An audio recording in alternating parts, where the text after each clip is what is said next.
हम transcription unit फिर से देख लेते हैं क्या है। A transcription unit in DNA is defined primarily by the three regions in the DNA: a promoter, the structural gene and terminator। सबसे पहली बात है ट्रांसक्रिप्शन। अब आपको समझ में आ गया होगा कि ट्रांसक्रिप्शन क्या है। डीएनए जो है डबल हेलिकल स्ट्रक्चर होता है, तो डीएनए के दो स्ट्रक्चर्स में से किसी एक स्ट्रक्चर होता है वो आरएनए में कॉपी होता है, कॉम्प्लीमेंट्री कॉपी होता है। ठीक है, उसी से क्या बनता है, वो आरएनए। ठीक, डीएनए का जो दो स्ट्रैंड होता है उनमें दो स्ट्रैंड में एक स्ट्रैंड होता है टेम्पलेट स्ट्रैंड और दूसरा स्ट्रैंड होता है कोडिंग स्ट्रैंड। तो टेम्पलेट स्ट्रैंड होता है, टेम्पलेट स्ट्रैंड वाले जो डीएनए का सेगमेंट, और वो पूरा डीएनए कॉपी नहीं होता है, एक सेगमेंट कॉपी होता है। तो जो टेम्पलेट स्ट्रैंड होता है वो उसी से ही आरएनए बनता है, और दूसरा होता है कोडिंग स्ट्रैंड। तो ये कहा जा सकता है कि जो, और आपको पता है कि जो डीएनए के जो दो हेलिक्स होते हैं वो आपस में एक दूसरे के कॉम्प्लीमेंट्री होते हैं। ठीक है, यानी एक दूसरे के अपोजिट, कह लीजिए एक दूसरे के अपोजिट होते हैं, एग्जैक्ट अपोजिट होते हैं। तो जो डीएनए के जो दो स्ट्रैंड होते हैं, अगर वो ऊपर वाला जो स्ट्रैंड है जो कि टेम्पलेट स्ट्रैंड है वो आरएनए में कुछ पोर्शन है उसका जो है जब आरएनए में कन्वर्ट होता है, तो ये कह सकते हैं जो पहला वाला जिसका कॉपी हो रहा है वो टेम्पलेट स्ट्रैंड, जिसका कॉपी नहीं हो रहा है वो हुआ कोडिंग स्ट्रैंड। लेकिन कोडिंग स्ट्रैंड और आरएनए जो है उन दोनों का हम कह सकते हैं कि लगभग एक ही जैसे स्ट्रक्चर होता है, बस सिर्फ एक अंतर होता है कि यहाँ पे थायमिन की जगह यूरासिल आ जाता है। ठीक, तो ये बहुत ही ध्यान रखने वाली बात है। Adenine thymine in DNA to DNA or guanine to cytosine. But when the RNA is formed from one strand of DNA, then adenine will change into the uracil. Adenine code for the uracil and guanine code for the cytosine. ठीक, तो ये जो चार base मैंने बताए थे, इस तरीके से ये आपस में अरेंज होते हैं। ठीक, अब हम बात करें उस स्ट्रैंड की जो कि कॉपी होता है वो आरएनए में, तो उसमें तीन आपको रीजन्स देखने के मिलेंगे। एक प्रमोटर रीजन होता है, एक स्ट्रक्चरल रीजन जीन होता है, और एक टर्मिनेटर होता है। तो प्रमोटर रीजन वो रीजन होता है जहाँ पे आरएनए पॉलीमरेज जो होता है वो डीएनए में आके बाइंड करता है, और आरएनए वहाँ से आरएनए की बनने की शुरुआत होती है। स्ट्रक्चरल जीन्स वो सीक्वेंस होता है डीएनए सेगमेंट का जिसमें जीन्स प्रेजेंट होते हैं, और उन्हीं जीन्स की कोडिंग के आधार पे आरएनए जो होता है वो बनता है। जैसे मैंने बताया था एडेनिन का यूरासिल, ग्वानिन का साइटोसिन, इसकी तरफ से। और टर्मिनेटर जीन पे जैसे ही आता है तो अपने आप को जो आरएनए होता है, आरएनए पॉलीमरेज होता है, वहाँ तक आने के बाद अपने आप को हट जाता है, कट ऑफ हो जाता है, और वहाँ से आरएनए की जो चेन होती है वो डीएनए से अलग हो जाती है। ठीक, तो इसको हम इस तरीके से जो आरएनए होता है वो फॉर्मेशन होता है, और इसी को हम कहते हैं ट्रांसक्रिप्शन। और ट्रांसक्रिप्शन यूनिट यानी कि ये तीनों लोग हेल्प कर रहे हैं, ये चीज़ें उसमें डीएनए सेगमेंट्स में है जो कि आरएनए बनाने में हेल्प कर रही हैं, तो these units are called the transcriptional units. Okay, देखिए यही लिखा हुआ है, there is a convention in defining the two strand of DNA in the structural gene of transcription unit. Since the two strands have opposite polarity and the DNA dependent RNA polymerase also catalyze the polymerization in only one direction, that is 5 to 3'. The strand that has the polarity 3' to 5' act as a template and also referred to as template strand. ठीक है, जो code कर रहा हो, जिसकी coding हो रही है, जो डीएनए का स्ट्रैंड कोड कर रहा है आरएनए के लिए, उसे हम टेम्पलेट स्ट्रैंड करेंगे। और जबकि जो दूसरा जो डीएनए का जो दूसरा स्ट्रैंड है जिसका जो जेनेटिक सीक्वेंस है लगभग आरएनए के सेम है, तो उसे हम क्या कहेंगे, कोडिंग स्ट्रैंड। ठीक, इसमें दिखाया भी हुआ है, देखिए systematic structure of the transcription unit. तो आप देख सकते हैं जो ऊपर वाला है वो टेम्पलेट स्ट्रैंड है, नीचे वाला है जो कोडिंग स्ट्रैंड है। पहला रीजन है प्रमोटर रीजन, यहीं पे जो है ट्रांसक्रिप्शन की प्रोसेस स्टार्ट होती है, यहीं पे आरएनए आके यहाँ पे आरएनए पॉलीमरेज आके यहाँ पे बाइंड करता है। फिर स्ट्रक्चरल जीन्स में वही सीक्वेंसेस होते हैं, कोडिंग सीक्वेंसेस होते हैं, जिनके अकॉर्डिंग पे आरएनए जो आरएनए होता है उसमें कोडिंग होती है आरएनए पॉलीमरेज के द्वारा। और लास्ट में होता है टर्मिनेटर, जहाँ पे आरएनए पॉलीमरेज अपने आप को अनबाइंड कर लेता है और आरएनए की प्रोसेस बनना ख़त्म हो जाती है। ठीक, आई होप कि आपको समझ में आ गया होगा। The promoter and the terminator flank the structural gene in a transcription unit. The promoter is said to be located toward 5' and upstream of the structural gene. इसमें अपस्ट्रीम क्या हुआ, क्योंकि ये 5' एंड के ऊपर स्थित है, इसके लिए इसे अपस्ट्रीम कहा गया है with reference to the coding strand. और it is a DNA sequence that provide binding site of RNA polymerase. ये सब अभी प्रोमोटर के बारे में ही बात हो रही है। And it is the presence of a promoter in a transcription unit that also defines the template and coding stand. By switching its position with terminator, the definition of coding and template stand could be reversed. The terminators is located toward 3' end, that is the downstream of the coding strand, and it is usually defines the end of the process of the transcription. There are additional regulatory sequences that may be present further upstream or downstream to the promoter. Some of the properties of these sequences shall be discussed while dealing with the regulation of the gene expressions. दो axon introns इन सब के बारे में बताएंगे आगे चल के, वो आपको बाद में पढ़ना है। ठीक है, तो यहाँ तक आपको आई होप कि क्लियर हो गया होगा कि किस तरीके से आरएनए का फॉर्मेशन होता है डीएनए से। Now transcription unit and the gene. A gene is also defined as the functional unit of inheritance, though there is no ambiguity that the gene are located on the DNA. जो gene है वही जो define करता है एक inheritance का, मैंने भी बताया था। कोई इस तरीके की कोई भी एम्बिग्यूटी नहीं है जीन्स की जो कि लोकेटेड होते हैं डीएनए में। It is difficult to literally defines a gene in terms of DNA sequence. The DNA sequence coding for tRNA or rRNA molecules also define a gene. However, by defining a cistron as a segment of DNA coding for the polypeptide, the structural genes in a transcription unit could be set as monocistomatic in eukaryotes and polycistronic in the prokaryotes. जो terms होता है gene में, जो DNA sequence में जो genes present होते हैं उन्हीं में कोडिंग होती है।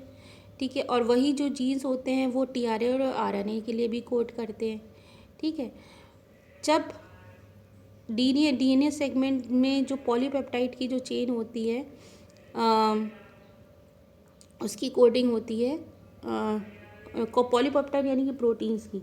जब जब जो सेगमेंट ऑफ डीएनए जो है वो पॉलीपेप्टाइड के लिए कोड करता है तो उसको हम सिस्ट्रॉन कहते हैं। ठीक है, तो स्ट्रक्चरल जीन ट्रांसक्रिप्शन यूनिट में मोनोसिस्ट्रॉनिक जो होती है वो यूकैरियोट्स के केस में कही जाती है, जबकि पॉलीसिस्ट्रॉनिक जो है वो प्रोकैरियोट्स के केस में कही जाती है। In eukaryotes the monocistronic structural genes have interrupted coding sequences. जो यूकैरियोट्स होते हैं उनमें जो मोनोसिस्ट्रॉनिक जो स्ट्रक्चरल जीन्सेस होते हैं वो इनमें जो कोडिंग सीक्वेंसेस होते हैं वो इंटरप्टेड होते हैं। ठीक है, मतलब बीच बीच में से रुके से होते हैं। The genes in eukaryotes are split. जो जीन्स होते हैं यूकैरियोट्स में वो क्या से होते हैं, बटे हुए होते हैं, स्प्लिट होते हैं। द कोडिंग सीक्वेंस और express sequence are defined as exon. तो डीएनए सीक्वेंस में जो कोडिंग सीक्वेंसेस होते हैं जिनकी कोडिंग होती है उनको हम एक्सॉन्स कहते हैं। Exons are said to those sequences that appears in mature or processed RNA. Exon होते हैं वो sequences होते हैं जो कि mature और processed RNA में present होते हैं। The exons are interrupted by the introns. पर exons के बीच में introns present होते हैं। Introns are intervening sequences do not appear in mature or processed RNA. पर डीएनए में जो इंट्रॉन्स प्रेजेंट होते हैं उनकी सीक्वेंसेस आरएनए में नहीं आती है। The split gene arrangement further complicate the definition of gene in terms of DNA segment. तो DNA segment में exons और introns present होते हैं. जो exon होते हैं वो कोडिंग सीक्वेंसेस होते हैं, उन्हीं के आधार पे RNA बनता है. बीच में लेकिन ये इंटरप्टेड होते हैं इन इंट्रॉन्स के द्वारा. इंट्रॉन्स जो होता है उनमें कोडिंग सीक्वेंसेस जीन्स नहीं होते हैं, और इन इंट्रॉन्स, लेकिन ये जो इंट्रॉन्स का जो सीक्वेंसेस होता है वो आरएनए में नहीं आता है, आरएनए की प्रोसेसिंग में नहीं आता है. ठीक है, these are the segments of DNA, exons, intron, exon, introns. इस तरीके से डीएनए में सीक्वेंसेस होते हैं और उन्हीं सीक्वेंसेस के आधार पे आरएनए की कोडिंग होती है. ठीक. Now the types of RNA and the process of transcription. In bacteria, there are three major types of RNA.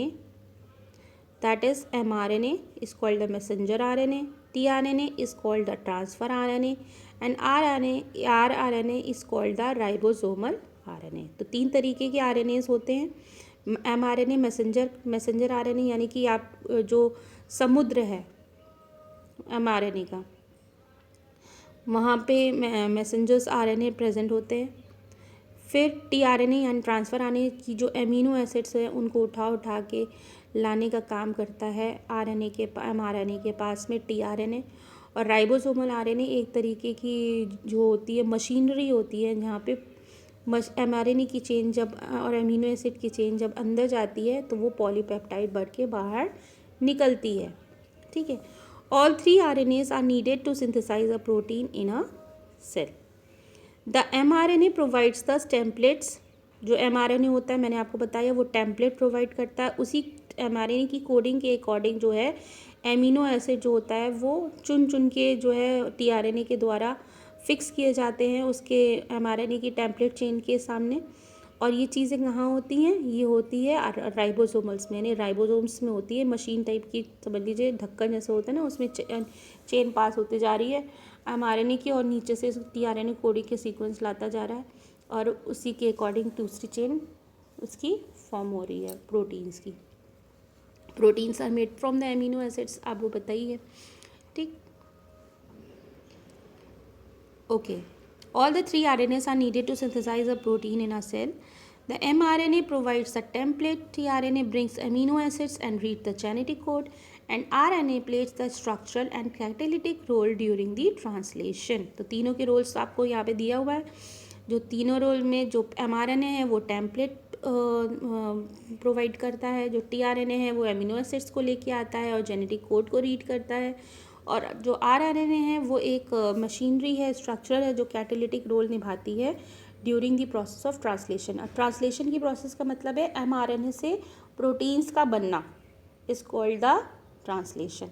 RNA के द्वारा जब प्रोटीन सिंथेसाइज किए जाते हैं तो उस प्रोसेस को हम कहते हैं ट्रांसलेशन. पहली प्रोसेस हमने पढ़ी थी रेप्लिकेशन. रेप्लिकेशन में मतलब होता है कि डीएनए का फॉर्मेशन, एक डीएनए के दोनों स्ट्रैंड से दूसरे स्ट्रैंड्स का बनना डीएनए के, और डबल हेलिकल स्ट्रक्चर फॉर्म करना, जिसमें से एक जो है पेरेंट का स्ट्रक्चर होता है और दूसरा एक नया स्ट्रक्चर होता है. तो DNA is the double helical structure. Second is the process of transcription. Transcription में डीएनए के एक स्ट्रैंड से आरएनए का बनना, that is called the transcription. और नाउ एमआरएनए की जो चेन होती है, यानी कि एमआरएनए की जो चेन होती है वो टेम्पलेट प्रोवाइड करती है. तीनों आरएनएस का अपना अपना अलग अलग काम होता है. तो आरएनए, या हम कह सकते हैं आरएनए के द्वारा जो है प्रोटीन्स का बनना is called the transcription. Replication, transcription and translation, these are the three main process. Okay. There is a single DNA dependent RNA polymerase that catalyzes the transcription of all types of RNA in bacteria. RNA polymerase bind to the promoter and initiate the transcription. मैंने आपको पहले ही बताया था कि जो RNA polymerase है वही transcription की प्रोसेस को स्टार्ट करता है. कहाँ पे? जब प्रोमोटर रीजन से वो बाइंड होता है. ठीक. It uses nucleoside triphosphat as a substrate. देखिए इसमें आरएनए की जो ट्रांसक्रिप्शन की बैक्टीरिया की, इसमें फिगर में आप देख सकते हो तीन प्रोसेस है, initiation, elongation and termination. Initiation यानी कि जब उसमें आके जो है आरएनए पॉलीमरेज जो है ट्रांसक्रिप्शन यूनिट के साथ में वो प्रोमोटर रीजन पे बाइंड करके स्टार्ट करता process is called the initiation. देख सकते हो आप RNA polymerase sigma factor promoter and DNA helix. दूसरा है इलोंगेशन, जो कि प्रोसेस में जेनेटिक कोड स्ट्रक्चरल जीन्स के द्वारा जो भी हैं वो पढ़े जा रहे हैं और उसी में काम चल रहा है, ठीक है, आरएनए पॉलीमरेज बना रहा है। और थर्ड इज़ द टर्मिनेशन, कि जैसे ही वो टर्मिनेटर पे पहुंचा वहाँ जाके प्रोसेस जो होती है वो हट गई, वहाँ पे कौन सा फैक्टर आ रहा है, रो फैक्टर आ रहा है। तो स्टार्टिंग के फेज में आप देख रहे हो सिग्मा फैक्टर है और लास्ट के फेज में टर्मिनेशन के फैक्टर में रो फैक्टर है, ठीक, okay. In bacteria, there are three major types of RNAs as mRNA, tRNA and rRNA. All the three RNAs are needed to synthesize a protein in a cell. The mRNA provides a template, tRNA brings amino acids and read the genetic code. The rRNA plays the structural and the catalytic role during the translation. There is a single DNA-dependent RNA polymerase that catalyzes the transcription of all types of RNA in bacteria. RNA polymerase bind to the promoter and initiate the transcription. It uses nucleoside triphosphate as substrate and polymerize in a template-dependent fashion following the rules of complementary. Complementary rule वही adenine का thymine, यहाँ पे क्योंकि यहाँ पे RNA की बात हो रही है तो एडेनिन का यूरासिल, ग्वानिन का साइटोसिन, ठीक। It somehow also facilitate the opening of the helix and continues the elongation. तो आरएनए पॉलीमरेज का क्या है, कभी कभी ये जो है हेलिक्स जो होता है उसको भी ओपन करता है डीएनए के और इलोंगेशन की प्रोसेस को कैरी आउट करता है, मतलब आरएनए की बनने की प्रोसेस को कैरी आउट करता है। Only a short stretch of RNA remains bound to the enzyme. Once the polymerase reaches the terminator region, the nascent RNA falls off, so also the RNA polymerase, and this result in termination of the transcription. तो जैसे ही वो terminator reason पे पहुंचते हैं वहाँ पे जो RNA polymerase होता है वो भी हट जाता है और जो नेसेंट आरएनए होता है वो वहाँ से फॉल ऑफ हो जाता है, निकल जाता है और इस तरीके से आरएनए की फॉर्मेशन हो जाती है। An intriguing question is that how is the RNA polymerases able to catalyze all the three steps which are initiation, elongation and termination. इसमें ये बोला गया है कि किस तरीके से आरएनए पॉलीमरेज जो है तीनों प्रोसेस को कैरी आउट कर लेता है।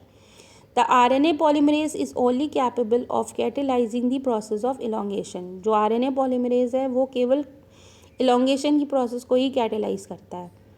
It associates transefficiently with initiation factor sigma and termination factor rho. यहाँ पे दो फैक्टर्स काम कर रहे हैं, इनिशिएशन फैक्टर जो है सिग्मा फैक्टर काम कर रहा है और टर्मिनेशन फैक्टर यानी कि रो फैक्टर काम कर रहा है। तो जब प्रोसेस स्टार्ट होती है तो जब आरएनए पॉलीमरेज के साथ में सिग्मा फैक्टर आता है तो इनिशिएशन की प्रोसेस स्टार्ट हो जाती है और जब वही टर्मिनेटर रीजन पे पहुँच के वहाँ पे रो फैक्टर आ जाता है तो टर्मिनेशन की प्रोसेस हो जाती है। Association with these factors after the specificity of the RNA polymerase to either initiate or terminate.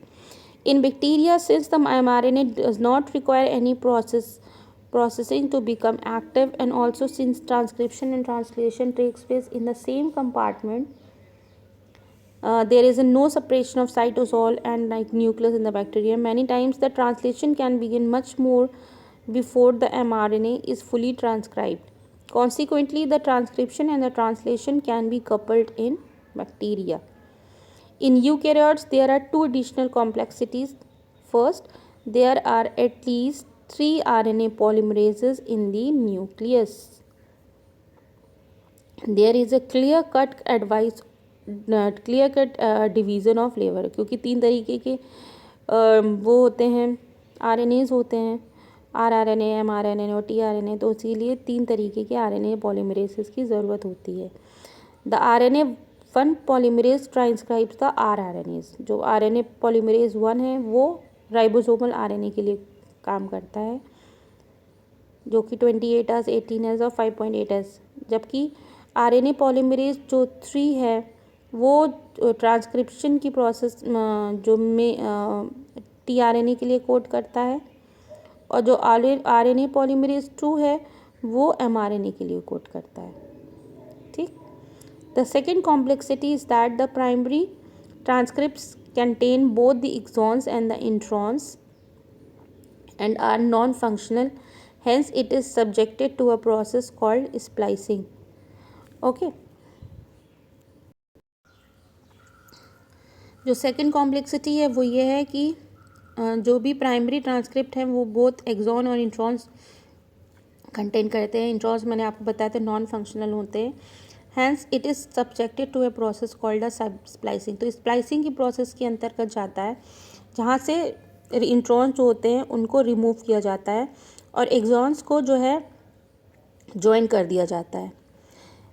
HNRNA undergo two additional processing called capping and tailing. In capping, an unusual nucleotide methyl guanosine triphosphate is added to the 5' end of HNRNA. In tailing the adenylate residues are added to the 3' end in the template independent manner. It is fully processed HNRNA, how called mRNA. तो mRNA की process में splicing की process होती है। Splicing में क्या होता है, जो मैंने बताया, जो DNA सेगमेंट में इंट्रॉन एक्सॉन्स प्रेजेंट होते हैं, तो एक्सॉन्स में तो जेनेटिक सीक्वेंसेस होते हैं, इंट्रॉन्स में नहीं होते, नॉन फंक्शनल होते हैं। तो इंट्रॉन्स को हटा दिया जाता है और हटाने की प्रोसेस को हम स्प्लाइसिंग कहते हैं। ठीक है। अब इसमें दो तरीके की चीज़ें होती हैं। जब स्प्लाइसिंग होती है उसमें होती है कैपिंग और टेलिंग। तो कैपिंग में क्या होता है, तो कैपिंग की प्रोसेस में सबसे पहले जो है मिथाइल गुआनोसिन ट्राइफॉस्फेट को ऐड किया जाता है, और टेलिंग की प्रोसेस में जो उसके एडेनाइल के रेसिड्यूज होते हैं उनको ऐड कर दिया जाता है। ठीक है। और इसके बाद mRNA जो होता है वो फॉर्म हो जाता है। The significance of such complexities is now beginning to be understood. The split gene arrangement present probably an ancient feature of the genome. The presence of intron is reminiscent of antiquity, and the process of splicing represents the dominance of RNA word. In the recent time, the understanding of RNA and RNA-dependent process in the living system have assumed more important. तो अभी भी there is some hopes in this process also. सो अभी मतलब बहुत चीज़ें और भी discover होने के लिए बाकी हैं, तो यही बोला गया है। आई होप कि आपको आज समझ में आ गया होगा ट्रांसक्रिप्शन के प्रोसेस में। अब हमारे नेक्स्ट वीडियो में हम लोग जेनेटिक कोड के बारे में पढ़ेंगे। ठीक है। Till that time revise the whole topic and ask if you have any kind of doubts. Thank you.